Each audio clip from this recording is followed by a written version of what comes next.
Hello guys, চলে আসলাম আরও একটা নতুন ভিডিও নিয়ে। তো সবারই মনে একটা কোয়েশ্চেন থাকে, পায়রার জন্য একটা সুন্দর ঘর করব আমরা, কিন্তু আমরা বুঝতে পারি না যে কত খরচ পড়বে বা কী করে করতে হবে।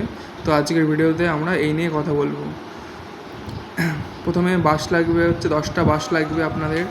10টা বাঁশ লাগবে, 3000 টাকার টিন লাগবে আপনাদের, দিয়ে টিন নিয়ে আর পেরেক লাগবে। মোটে খরচ পড়বে 10,000 টাকার মতন খরচ পড়বে ঘর বানাতে পায়রার।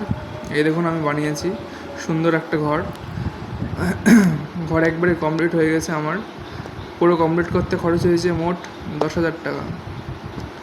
ঘরটা হচ্ছে 7x6 ফুট ঘর, বেশ বড় ঘর একটা। আমি পুরো টিন দিয়ে করেছি আর কিছু নেট দিয়ে করেছি।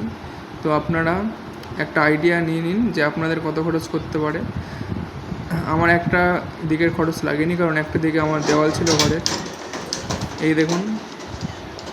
তো এর মধ্যে আমার পায়রা থাকবে, পায়রা খাঁচা থাকবে এর মধ্যে, যাতে কিছুতে আক্রমণ না করে আর পায়রা যাতে ভালোভাবে উঠতে থাকে।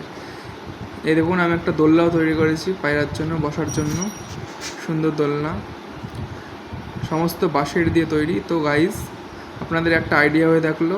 ভিডিওটা ভালো লাগলে একটু সাবস্ক্রাইব করে দিন আর লাইক করে দিন একটা করে। তো টাটা গাইজ, এখানে আমি শেষ করছি বলা।